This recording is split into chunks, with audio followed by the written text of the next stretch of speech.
Did you know that Ottoman sailors were warmly welcomed in Kenya by Muslim and African communities, who viewed them as liberators from Portuguese oppression?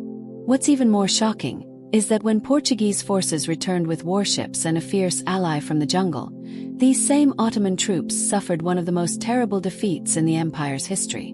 Some died fighting, while others fled into the forest, only to face an even darker fate. In the year 1498, Portuguese explorer Vasco da Gama reached India by sailing around the Cape of Good Hope in Africa.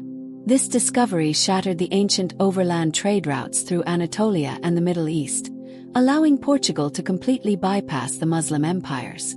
It also ignited a violent race for control of the Indian Ocean, with Portugal building fortresses and dominating trade ports across Africa and Asia. The Ottomans were alarmed. They relied on the income from controlling inland trade routes and saw the Portuguese expansion as both an economic threat and a religious challenge. As Christian missionaries and European warships spread along the East African coast, Muslim communities in cities like Mogadishu, Lamu, and Mombasa sent letters to the Ottoman court, pleading for help. During the reign of Suleiman the Magnificent, Ottoman efforts in the Indian Ocean intensified. Commanders like Oshdemir Pasha and his son, Osman Pasha, led campaigns in Eritrea, Sudan, and Somalia.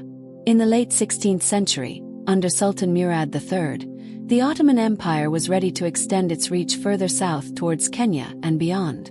In 1585, the governor of Yemen, Hassan Pasha, sent one of his best naval officers, Emir Ali Bey, on a mission to the Swahili Coast. With only 2 galleys, Ali Bey landed in Somalia and sailed south to the Kenyan city of Mombasa. The local inhabitants, including both Africans and Arabs, greeted him warmly. Many saw the Ottomans as a better option than the Portuguese. Ali Bey installed Ottoman officials in several coastal towns and left soldiers behind to protect the area. He even managed to capture a Portuguese ship before returning to Yemen, confident that the region was now under Ottoman protection. But Portugal viewed Mombasa as a critical strategic asset and was already planning to retaliate.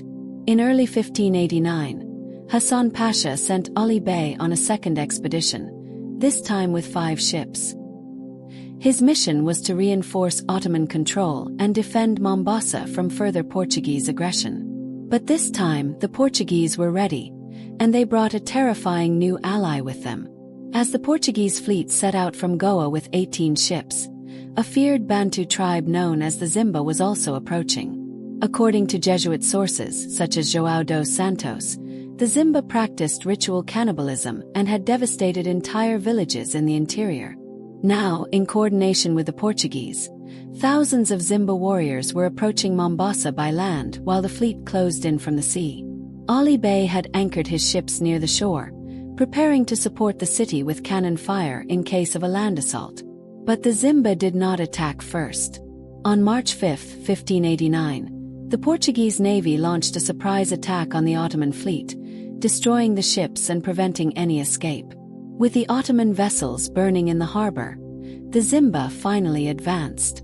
Trapped between European firepower and ferocious warriors, the Ottoman garrison stood little chance. Contemporary accounts describe a massacre. Emir Ali Bey was captured and taken to Lisbon, and his soldiers fled into the hinterland, only to be hunted down by the Zimba. The historian Yilmaz Ustuna writes that the fleeing Ottoman marines were captured, roasted, and eaten by the Zimba. While this claim is based on European sources and might be an exaggeration, it aligns with accounts from Jesuit missionaries of the time. Furthermore, academic research by Eric Alina states that these Jesuit reports reflect genuine local traditions and political dynamics of the era, not just European mythmaking. The Battle of Mombasa marked the end of strong Ottoman influence in the southern Indian Ocean.